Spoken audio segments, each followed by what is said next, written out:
Nous allons donc ouvrir cette journée après la séquence officielle par une conférence de Valérie Joussaume, que beaucoup d'entre vous connaissent sans doute, qui a attiré l'attention depuis longtemps dans ce monde des gens qui réfléchissent au territoire, qui réfléchissent à ce qui nous réunit aujourd'hui, les petites et moyennes villes, les campagnes en général. Valérie travaille sur ce sujet depuis 25 ans. Elle est enseignante-chercheur à l'université de Nantes. Elle intervient régulièrement dans les colloques. Vous le verrez peut-être pas ce matin parce qu'on est dans une séquence un peu plus universitaire, mais elle est tout à fait capable d'être disruptive, de provoquer et d'argumenter sur ses propos, et c'est bien évidemment ce que l'on peut attendre d'elle.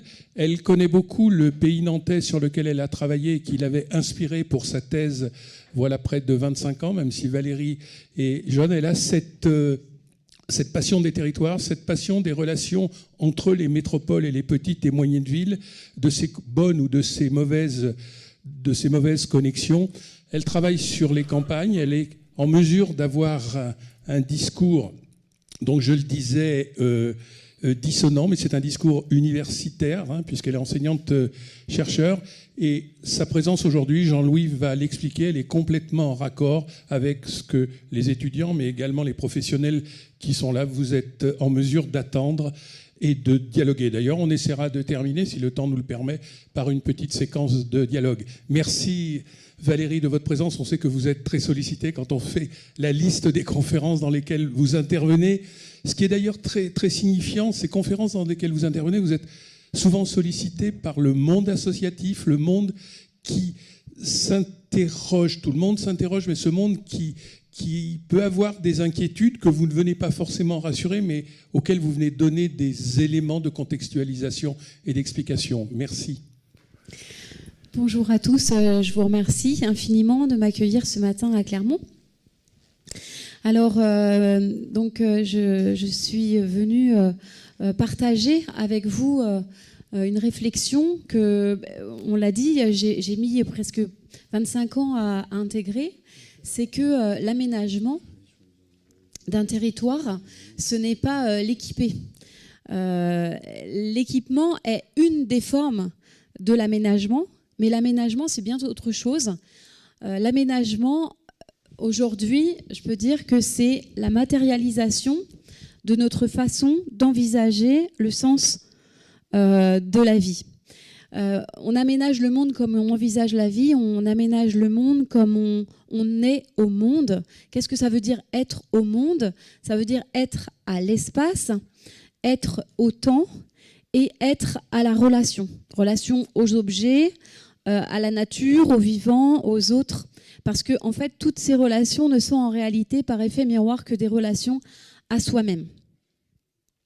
Et donc, c'est à partir de ça que je vais essayer de partager avec vous l'idée que, comme notre façon d'envisager le sens des choses, le sens de la vie est en train d'évoluer, donc notre façon d'aménager le monde, c'est-à-dire la façon de matérialiser cette façon d'être au monde, va évoluer. Et c'est cela qu'il nous faut envisager et commencer à réfléchir pour aménager le monde de demain. Alors, qu'est-ce que la transition et surtout, où est-ce que nous en sommes, cette transition de façon de voir le monde? Alors, dans l'histoire humaine, dans notre histoire, il y a 3 façons d'être au monde qui ont déjà existé et donc qui est en train d'émerger une 4e. La première façon d'être au monde, c'est la façon d'être au monde des chasseurs, cueilleurs, pêcheurs. Ce sont des gens qui sont donc en fusion dans la nature sauvage. L'air sauvage, c'est pas le sauvage ne caractérise pas les groupes humains, mais caractérise la nature. Notre premier environnement de vie, c'est la nature sauvage. C'est-à-dire une nature qui n'est pas sous notre contrôle. L'air sauvage, c'est l'air du groupe familial. Le rapport à l'espace, c'est le nomadisme. Le rapport au temps, c'est le maintenant, pas maintenant. On est plutôt sur des réponses instinctives, donc plutôt des réponses qui viennent du ressenti physique. Carl Jung place le siège de la conscience de soi plutôt d'abord au niveau de l'abdomen. C'est l'ère de la fascination pour l'enfantement, c'est l'ère de la mère. Moi, je ne vais pas beaucoup développer cela parce qu'on en a en Eurasie pratiquement plus de mémoire, c'est sûr, on n'a plus de mémoire vivante, puisque les chasseurs-cueilleurs-pêcheurs de l'Eurasie ont disparu il y a quasiment 6 ou 7 000 ans. Mais gardons-le quand même en esprit parce que ça peut être utilisé, par exemple, sur l'ensemble du continent américain ou en Australie, où là, on a des mémoires vivantes de cette période, de cette façon d'être au monde. Donc pour nous, ce qui va plus marquer nos territoires, c'est ensuite il y a eu la révolution agricole au néolithique. La révolution agricole, qu'est-ce que c'est? C'est la domestication des plantes et des animaux. Et là, cette grande ère paysanne va marquer la naissance de la ville et de la campagne, mais sachant que l'environnement de vie des populations, c'est essentiellement donc la campagne. Qu'est-ce que c'est que la campagne? C'est une nature anthropisée, c'est-à-dire une nature aménagée par les humains. Alors cette ère paysanne, c'est l'ère de la terre, c'est l'ère donc des communautés. Alors en plus des communautés familiales, c'est la communauté villageoise. On peut dire que donc c'est la localité, c'est le village, la communauté villageoise, le lieu comme ciment de la relation. Les deux communautés, familiales et villageoises, les relations sont bien sûr, l'ère paysanne, c'est l'invention de la monnaie, mais essentiellement pour des dimensions extérieures. On est sur de la réciprocité comme relation sociale villageoise. Qu'est-ce que c'est que la réciprocité? C'est même pas du troc. C'est vraiment ce qui a été donné sera rendu en son temps. Et donc, le fondement des sociétés paysannes, c'est cultiver la terre. Le rapport à l'espace, c'est la sédentarité. Le rapport au temps, il est cyclique. Dans toutes les sociétés paysannes, à fondement paysan, le temps tourne comme une roue. C'est-à-dire que qu'est-ce que le futur? Le futur, c'est l'éternel retour du passé. Donc le mythe de Sisyphe. L'ère paysanne, c'est aussi le patriarcat, c'est l'âge du père, la fascination pour la semence et pour le père, etc. Alors l'aménagement, on peut dire que comment est-ce que les sociétés paysannes aménagent le territoire? Eh bien, les sociétés paysannes envisagent le monde comme un potager. Et donc, l'idée, c'est le maintien durable de la fertilité de la terre, économie des terres agricoles. Les sociétés paysannes se sont adaptées à tous les écosystèmes possibles. Et donc, l'ère paysanne, c'est vraiment une grande diversité des paysages agraires. Et c'est également une grande diversité architecturale, puisque chaque communauté rurale va produire son habitat avec les matériaux naturels à disposition. Et puis en plus, on ne sait pas, avant l'invention de la carte postale, on ne sait pas comment, à 50, 100 km, on construit sa maison. Et donc, les sociétés paysannes vont générer une énorme diversité paysagère et architecturale. C'est d'ailleurs celle-là qu'on va visiter aujourd'hui, qu'on va admirer aujourd'hui. Les sociétés paysannes, c'est également, donc le monde est un potager et l'homme est une sorte de figurine d'argile créée par Dieu. Les sociétés paysannes sont des sociétés de foi. C'est, comme dirait Emmanuel Todd, c'est l'homme qui croit en Dieu. Ça, c'est la deuxième grande révolution, la deuxième grande ère. La troisième façon d'être au monde, c'est la nôtre. Elle est née de la révolution industrielle. Qu'est-ce que la révolution industrielle? C'est la maîtrise mécanique du feu. C'est-à-dire que l'homme va réussir à transformer une énergie thermique en une énergie mécanique à travers les moteurs. Et donc, l'ère industrielle, c'est l'ère de la vie motorisée, moteur à vapeur, moteur électrique, moteur à explosion. L'ère de la modernité, c'est l'ère où on va produire des biens matériels. Donc, c'est l'ère de l'avoir, c'est l'ère de la production, de la consommation, de la distraction. C'est l'ère du capitalisme, c'est l'ère du rationalisme, c'est l'ère de l'individu. Le rapport à l'espace, c'est la mobilité. Le rapport au temps, le temps n'est plus une roue qui tourne, le temps est une ligne de fuite. Il y a le passé, le présent et le futur qui est devant nous. Et on a une ligne de fuite permanente et rapide et nous sommes orientés vers le futur. Alors comment est-ce qu'on aménage l'espace dans les sociétés modernes? Eh bien, dans les sociétés modernes, la société moderne, c'est le temps de la puissance absolue, de la domination de la nature. La figure mythologique qui représente cette époque, c'est Prométhée, qui a donné le feu aux dieux, qui a volé le feu aux dieux et qui l'a donné aux hommes. Et les hommes, enivrés de cette puissance, se prennent pour des dieux eux-mêmes. Alors, qu'est-ce que cela produit comme paysage, cette façon d'être au monde, qu'est-ce qu'elle génère? Eh bien, la société moderne voit le monde comme une usine et l'homme comme une machine indépendante. Les sociétés modernes, comme dirait Emmanuel Todd, sont des sociétés matérialistes. C'est l'homme qui croit en l'homme. Donc le monde est une usine et ça va se répercuter sur la façon d'aménager le monde. On va être dans le zonage, puisque les fonctions de l'homme moderne, c'est d'abord de produire. Donc on va faire des zones de production, zones artisanales. Deuxième fonction, c'est de consommer. Donc il va y avoir des zones commerciales. Troisième fonction, se distraire. Donc il va y avoir des zones de loisirs, des zones de tourisme. Enfin, il faut bien se loger, je ne dirais pas habiter, il y a des zones résidentielles. Et dans cette vaste machine, cette vaste usine qu'est le territoire, eh bien la mobilité motorisée, c'est-à-dire la voiture et le camion, sont les courroies de distribution de cette grande machine territoriale. La ville moderne, bien sûr, la modernité, c'est l'ère urbaine. C'est l'ère de la ville étalée, de la ville périphérique, de la grande ville. Il y a bien sûr une industrialisation des processus de production. Et donc, la modernité, c'est l'ère de la banalisation des paysages, puisque la modernité va chercher à simplifier.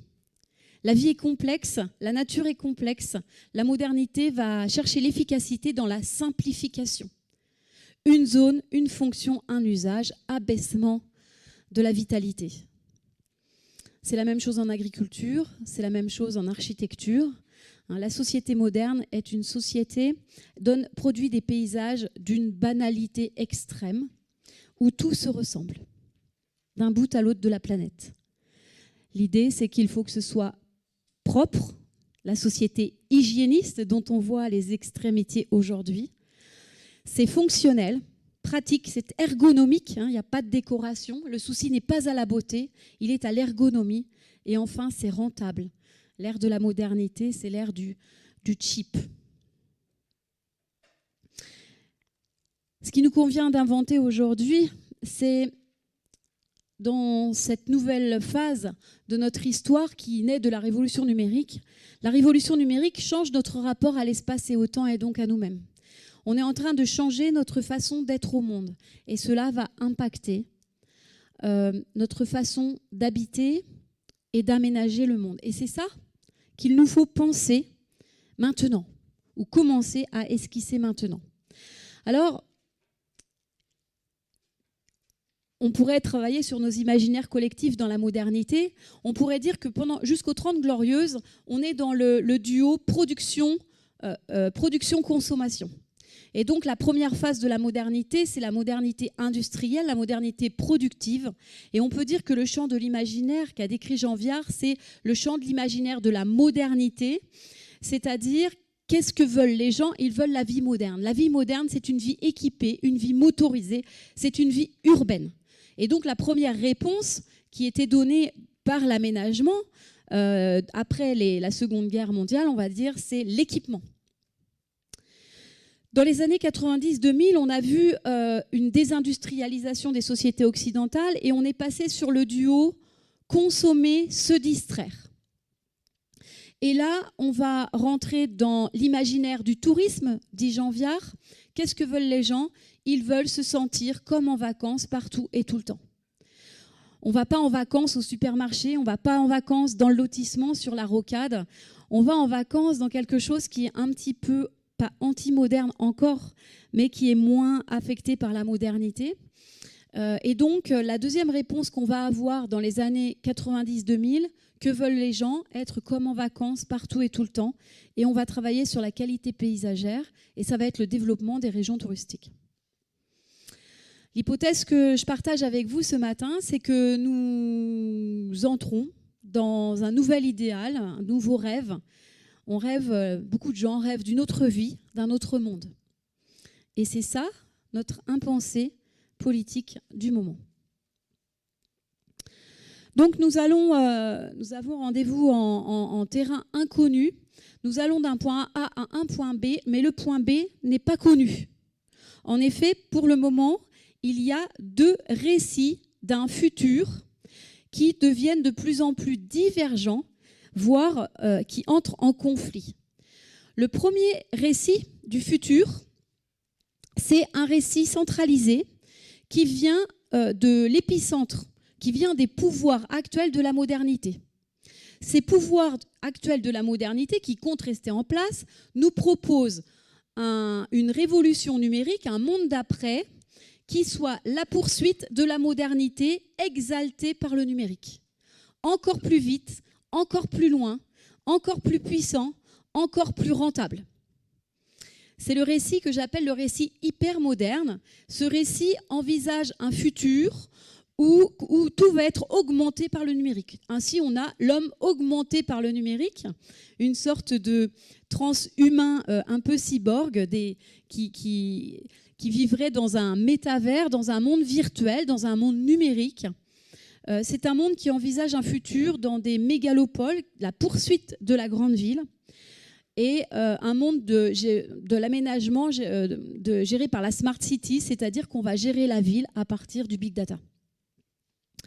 Ce récit hyper moderne fait de moins en moins rêver, de plus en plus de gens en décrochent, n'y croient plus, ne le partagent plus, persuadés que ce récit nous mène tout droit à l'effondrement. Alors je ne vais pas développer ce matin parce que le temps imparti ne me le permet pas, mais on voit différents éléments, à la fois une crise de la modernité elle-même liée à l'accumulation, crise écologique, crise sociale de l'inégalité de la compétition, crise éthique de la marchandisation de tous les rapports humains, et puis des éléments de crise qui sont liés au fait que la révolution numérique sape les fondements de la modernité. Elle sape le salariat, elle sape l'échange fondé sur des biens matériels et de l'avoir, elle sape les hiérarchies, elle sape la démocratie. C'est pourquoi, face à ce récit hyper moderne, centralisé, émerge un récit de la transition. Ce récit de la transition, il essaie d'apporter des réponses multiples aux différents problèmes qui se trouvent face à nous. Et donc, ce récit de la transition, il est complètement décentralisé. Il émerge sur des questions écologiques, de relation à la nature, sur des questions de justice sociale, sur des questions de santé et d'agriculture, sur des questions de place sociale du travail et de sa rémunération, sur des questions de collaboration, sur des questions d'Internet public, etc., etc. Le récit de la transition est un récit subalterne, décentralisé, qui naît des marges et des mémoires. En effet, le récit alternatif au récit hypermoderne ne peut pas venir de son épicentre. Donc, il vient de ses marges. Alors, de façon un petit peu synthétique et rapide, j'ai mis l'épicentre de la culture moderne. Je vous rappelle que la culture moderne vient d'une classe sociale tout à fait marginale de l'ère paysanne, qui est la classe des grands marchands des villes d'Europe de la Renaissance. C'est le foyer d'origine de notre culture. Et donc, on peut dire que l'épicentre de la modernité, c'est le mental rationaliste des hommes, des classes de la grande bourgeoisie, des grandes villes de l'Occident. Et donc, le récit de la transition va émerger des marges, donc des altérités, de l'extrême opposé. Et c'est comme ça qu'on voit ressurgir dans le récit de la transition tout ce qui concerne l'imaginaire, le rêve, le jeu, la fête, mais aussi tout ce qui concerne plutôt les émotions, les sentiments, voire les dimensions spirituelles, des mouvements spirituels. Des hommes, le féminin, je ne dis pas les femmes, le féminin, donc les mouvements féministes, les mouvements des minorités sexuelles, mais aussi tous les mouvements des nouvelles masculinités.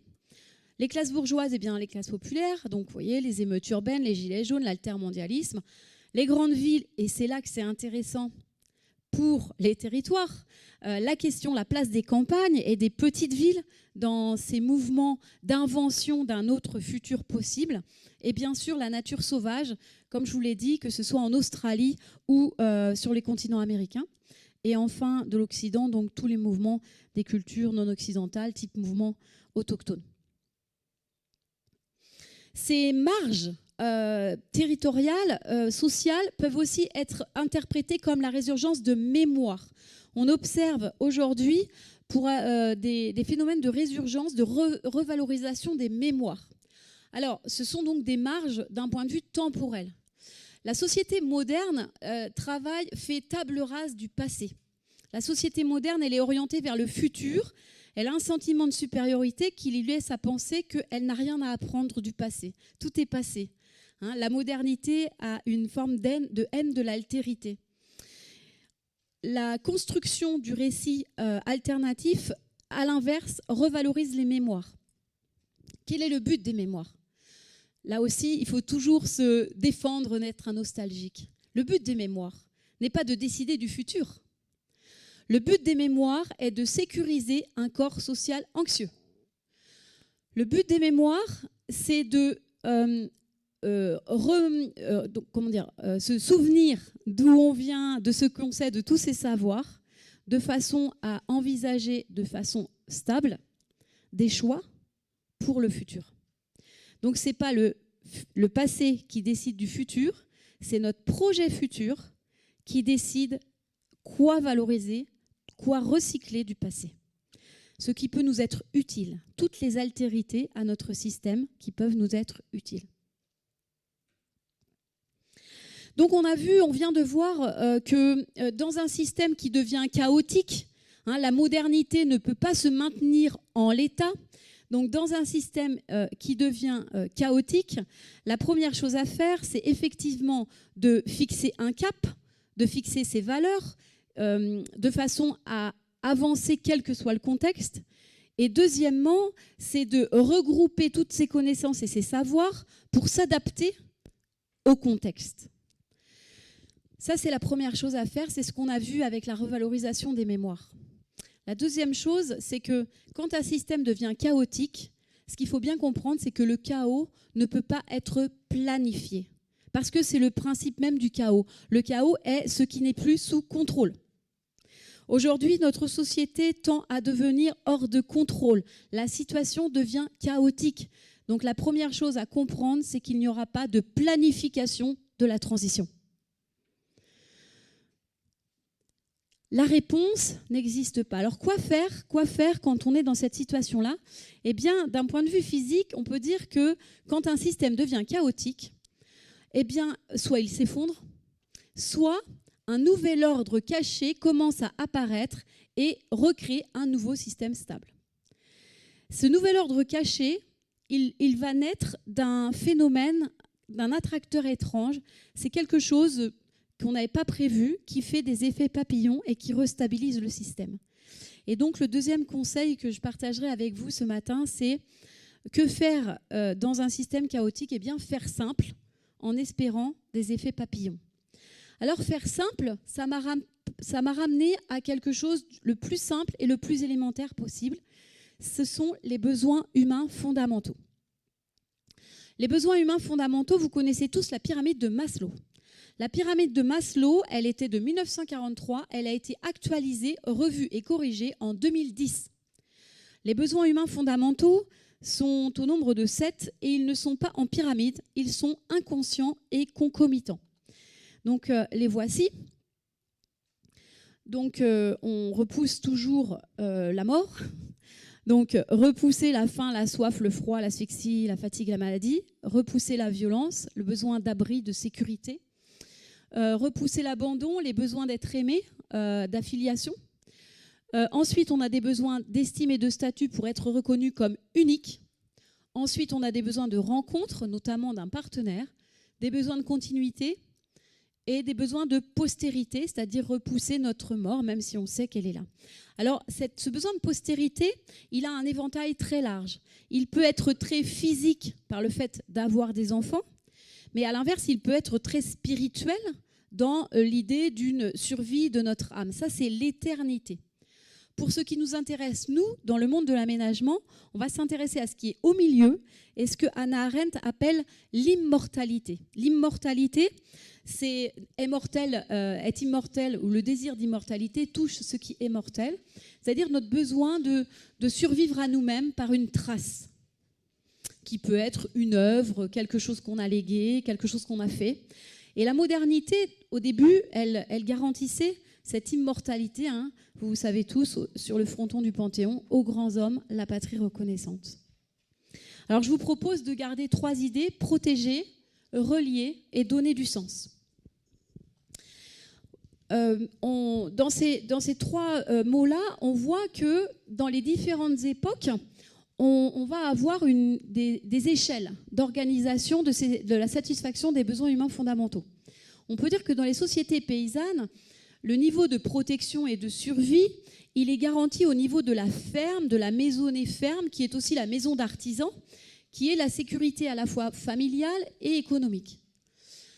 Tout ce qui va être la rencontre, l'estime, l'unicité, la rencontre se fait au niveau du village, et le sens va être organisé par l'idéal chrétien, depuis le baptême jusqu'au culte des morts et à l'éternité de l'âme.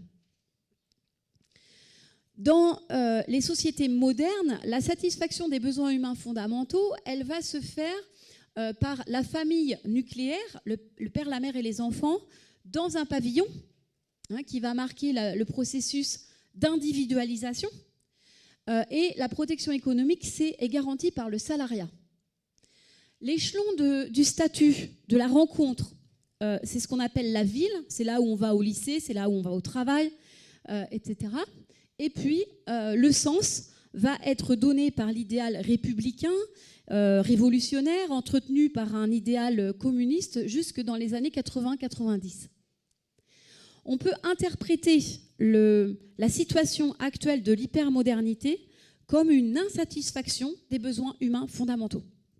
En effet, à l'échelle de la protection et de la survie, on a un développement de la précarité. Alors, ce n'est pas seulement sur de la quantité, mais sur de la qualité. Est-ce que l'eau que je bois est saine? Est-ce que l'air que je respire est sain? Est-ce que les environnements chimiques, les environnements électromagnétiques dans lesquels je vis sont sains? Est-ce que les sols, la nature est saine? Est-ce que ça entretient bien la vie? Mais cette précarité, c'est également une précarité sociale. On voit qu'il y a un démantèlement de toutes les protections sociales et on a une augmentation de la précarité économique et sociale d'une grande partie de la population. Et je pense qu'il faut cesser de se voiler la face. Hein. L'avenir est à des formes de pauvreté amplifiées. Donc, l'échelle des protections est en voie de précarité très importante, même la précarité affective. Mondialisation, la rencontre. Pour être reconnu comme unique, encore faut-il un groupe qui vous identifie comme quelqu'un d'irremplaçable. Mais aujourd'hui, nous sommes dans une société de la jetabilité. Hein, jetabilité sentimentale, jetabilité économique, à la fois une uniformisation des populations à l'échelle mondiale, et donc les populations sont de plus en plus remplaçables. Donc, mon besoin de rencontre et d'unicité est plus satisfait. Et puis enfin, à l'échelle du sens, on voit bien que nous sommes dans une société nihiliste qui n'a plus de projet collectif.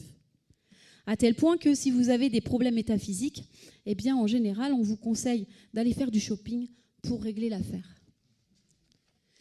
Et donc, ce que nous avons à inventer, c'est la satisfaction, apporter une nouvelle réponse à la satisfaction des besoins humains fondamentaux pour les temps à venir. Alors la question, ce que je propose, c'est d'envisager de poursuivre cet idéal de la modernité. La modernité a apporté la satisfaction des besoins humains fondamentaux sur un plan matériel.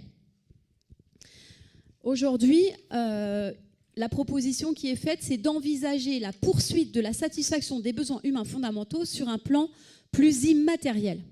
Donc la question de quelle communauté familiale de base, quels revenus, sont des questions très importantes. Mais au niveau de l'échelle de la rencontre, quelle échelle ? On entend parler dans les milieux de sciences humaines et sociales la notion du retour du droit au village. Il me semble que moi, on serait plutôt sur la question de la petite ville. Et là, je pense que les petites villes ont vraiment un atout considérable pour inventer quelque chose. Et puis, quel sens collectif donner à la vie, à notre vie ensemble. Donc, je vous propose de penser ces trois mots, protéger, relier, donner du sens. Et je dirais, c'est beau, c'est sain et c'est authentique. Alors, je ne vais pas développer trop longtemps parce que je pense que je suis un peu longue. C'est beau, c'est sain, c'est authentique. Je dirais, c'est sain. Première chose, c'est sain, c'est protéger. Protéger les corps et protéger les cerveaux. Santé mentale et aménagement, il y a des études très intéressantes qui se développent dans cette société frénétique dans laquelle nous sommes. C'est sain. Qu'est-ce qui est sain ? C'est ce qui protège, ce qui soutient la vie. Donc, révolution écologique et environnementale générale, y compris dans le monde de l'urbanisme. C'est authentique. Ça, je dirais que c'est relié. Qu'est-ce qui est authentique ? C'est ce qui est fait sans vouloir être vendu, ni même photographié. Ce qui est authentique, c'est une relation non marchande. Enfin, c'est beau. Qu'est-ce qui est beau ? Je l'associe à donner du sens. Ce qui est beau, c'est ce qui génère un émerveillement face à la vie. Il me semble que demain, le monde de la transition imagine le monde comme un jardin d'agrément où le but serait de faire l'expérience de la relation au monde et où l'homme serait une sorte d'antenne reliée à ce monde. Je propose au monde de l'aménagement que vous représentez d'envisager la satisfaction des besoins humains fondamentaux à travers ces trois mots. C'est sain, c'est authentique et c'est beau. Et il me semble que les territoires qui sauront s'emparer de cette dimension immatérielle de l'aménagement seront les territoires désirables de demain. Je vous remercie de votre attention. Vous avez publié, voilà quelques mois, il y a à peu près un an, dans une version numérique, puis après dans une version print, un ouvrage qui a attiré l'attention, Plug Pride, qui se présente comme, justement, qui est complètement raccord avec votre propos, qui se présente comme le nouveau récit des campagnes. Vous pouvez nous en dire un mot et peut-être nous dire si les derniers mois, cette frénésie dans le discours, au moins de retour à la campagne, modifie quelque chose dans votre analyse ou plutôt pointe ce que vous évoquez là, à savoir entre ce à quoi l'on aspire et la réalité, il y a une grande différence. Alors, Plug Pride, c'était une habilitation à diriger des recherches que j'ai rédigée entre 2015 et 2019 et que j'ai fini d'écrire. J'ai voulu aller l'imprimer le jour du début du confinement. C'est un signe, ça. C'est ça. L'imprimerie de la fac était fermée. J'ai dû aller en catimini trouver quelqu'un qui voulait bien. Bref. Ce dont je parle dans Plug Pride, en fait, n'a été que exalté par l'expérience Covid qui a accéléré un processus observable depuis plusieurs années antérieurement. Donc je pense que Plug Pride, en fait, le succès de Plug Pride est lié à cette accélération liée au Covid qui a rendu plus visible à tout à chacun ce désir de campagne. Ça confirme ce que je pense, c'est-à-dire que le récit hyper moderne ne saura tenir puisque on voit bien que les mouvements de population en fait sont plutôt à la recherche d'une autre voie, puisqu'on peut dire que le retour à la campagne ou à la petite ville n'est pas le modèle envisagé par la société hyper moderne. Donc ça confirme le retour à la campagne. Ce retour à la campagne, on l'observe depuis les années 90. Et avant les années 90, il y a des mouvements périurbains. On peut dire que 1850-1968, on a des phénomènes de concentration, d'urbanisation très nette.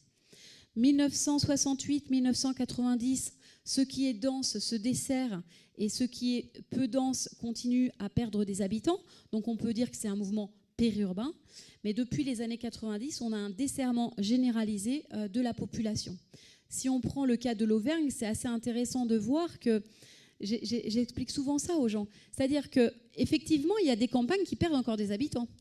Mais ayez conscience que par le passé, les campagnes perdaient des habitants parce que les gens partaient.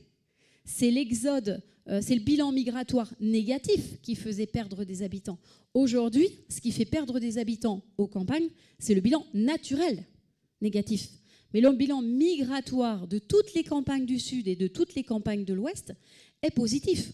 Le seul endroit où on a des bilans migratoires négatifs, c'est l'Île-de-France et le nord-est de la France, donc les endroits qui ont été le plus précocement modernisés. Aujourd'hui, on a très clairement des mouvements de type anti-moderne. Quand vous avez réalisé vos travaux de thèse il y a 25 ans sur, je crois, le phénomène de la métropole de Nantes et des petites et moyennes villes, si vous aviez à réécrire aujourd'hui, que changeriez-vous ? Quelle a été l'évolution de ces 25 dernières années ?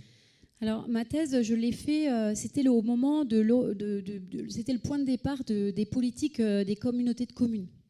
Et donc, j'ai étudié les bourgs-centres et les petites villes.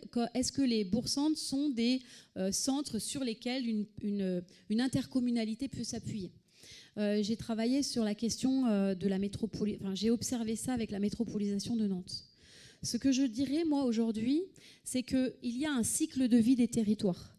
Emmanuel Todd et Hervé Lebras l'ont montré dans Le Mystère français. C'était le nord-est de la France qui, jusqu'aux années 50-60, avait les personnes les plus éduquées, connaissait la croissance démographique et économique la plus forte. Emmanuel Todd et Hervé Lebras ont montré qu'à partir des années 60, c'est le sud méditerranéen qui fait rêver. Donc on passe sur cette logique consommation-distraction. Et des années 60 aux années 90, on a un axe Nice-Toulouse qui a le plus de population éduquée, qui a les taux de croissance démographique les plus importants, etc., en termes d'attraction. À partir des années 90, c'est la façade atlantique qui s'éveille, qui se réveille. Bordeaux, Nantes, Rennes, mais aussi la Bretagne, le Pays Basque, la Vendée. Aujourd'hui, dans les campagnes métropolitaines où j'habite, apparemment, tous les indicateurs économiques sont au vert. Mais moi, je raconte toujours que le cycle de vie des territoires, il continue. Et les territoires qui, demain, seront les plus désirables sont les territoires qui sont alternatifs à la modernité. Et je pense que les campagnes métropolitaines où je vis, où ils sont persuadés d'être le plus en avance avec les meilleurs indicateurs, sont en train de prendre du retard sur la transition écologique et sociétale. Je peux me permettre... La métropole irrigue, mais pas dans tous les secteurs, donc. La métropole, elle irrigue, mais elle projette un modèle de société qui n'est plus désirable. Donc voilà. Je me permets un petit exemple. Je prends toujours cet exemple-là parce que là où j'habite, le secteur un peu près de la Vendée, mais c'est pareil pour la Bretagne, très en retard. 1950, c'est l'ouest de la France est très paysan, très en retard. Et en 2017, dans le Haut-Bocage vendéen, il y a eu une opération Bienvenue au Ch'ti, c'est-à-dire que le bocage vendéen, avec ses usines à la campagne, cherche de la main-d'œuvre. Et ils ont essayé d'aller embaucher des chômeurs du nord de la France. Je dis aux Vendéens, j'ai imaginé que quelqu'un comme moi serait venu en 1950 vous dire, dans 70 ans, c'est vous qui aurez les industries qui accueilleront les chômeurs du nord-est de la France, tout le monde aurait éclaté de rire. C'était un peuple très paysan, je n'aurais jamais imaginé qu'ils allaient accueillir des chômeurs du nord de la France. Et donc j'essaye de leur expliquer, peut-être que dans 70 ans, vous serez un peu comme le nord-est aujourd'hui, en grande crise, en crise de votre modernité. Et les territoires qui seront désirables et qui seront les plus dynamiques, peut-être que ce sera l'Auvergne, l'Ardèche, la Lozère ou la Creuse. Tout le monde, ça fera rire tout le monde, mais je ne suis pas sûre que ce ne soit pas la vérité qui nous attend. Merci Valérie. Avant la pause, mesdames, messieurs, nous avons le temps d'une... Comment vous intégrez dans votre... Alors merci pour votre présentation, très, très claire, très synthétique. Comment vous intégrez dans votre récit de la transition ou d'une transition possible des questions peut-être un peu plus, on va dire, tristes, que sont, mais en même temps très très fortes, des tendances très très fortes, que sont le repli identitaire, la critique de la raison scientifique, enfin une critique et le rejet même de la raison scientifique, le complotisme, tout ça. C'est, enfin, dans votre récit, je trouve que c'est présent, mais de façon très très évanescente. Alors, bien sûr, j'ai pas intégré ça comme réflexion. Le rejet de la raison scientifique. Alors, comme je vous l'ai dit, il y a la résurgence. On est dans la modernité est hyper rationaliste, hyper hygiéniste, etc. Donc évidemment, dans tous les phénomènes de résurgence d'autre chose, il y a des phénomènes de résurgence, je l'ai dit, de dimension spirituelle, de dimension de l'imaginaire, de dimension de l'émotion, d'accord ? Après, la critique scientifique, par exemple, enfin, moi j'observe par rapport à la science, je pense qu'il y a deux extrêmes opposés, en fait. Il y a la ligne de passage, elle n'est pas aussi simple que vous le dites, à savoir qu'il y aurait une pensée rationaliste scientifique parfaite et des gens complètement irrationnels, complètement dans la fantaisie ou le délire. Bon. Je pense que la bataille est plus subtile, hein, parce que la science s'est construite au XIXe siècle en opposition à la foi, qui était la façon d'envisager le monde et de l'interpréter antérieure. Et donc, le danger aujourd'hui de la science, il y a un danger pour la science elle-même aujourd'hui, à devenir dogmatique, c'est-à-dire à rester dans les cadres anti-religieux qu'elle a fixé au XIXe siècle. Je vais prendre un exemple tout bête sur la question de peut-on étudier scientifiquement la mort ? Par exemple. Eh bien, il y a une partie de la science qui va être complètement hérissée, puisque pour elle, la mort, c'est la fin de tout, et donc on ne peut pas étudier des formes de ce que certains appellent de mort imminente ou des choses comme ça. On voit par exemple des crispations sur des thèmes, alors que la science, objectivement, c'est on observe, on essaie d'étudier toute situation, même scientifiquement, même celle qui nous déplaît ou qui ne correspond pas à notre façon d'envisager le monde. Donc je pense qu'effectivement, il y a des dangers, on va dire, de l'irrationnel qui va ressurgir, etc., dans le champ social. Mais il y a aussi, à l'autre extrême, des formes de rationalisme dogmatique qui vont essayer de maintenir la science dans les bornes du XIXe siècle. Donc voilà un peu moi comment moi je me positionnerais, même si c'est un peu hors de mon propos de géographe aménagement, mais plus en tant que scientifique. Je pense que les dangers sont partout et que la ligne de passage, elle est subtile en fait.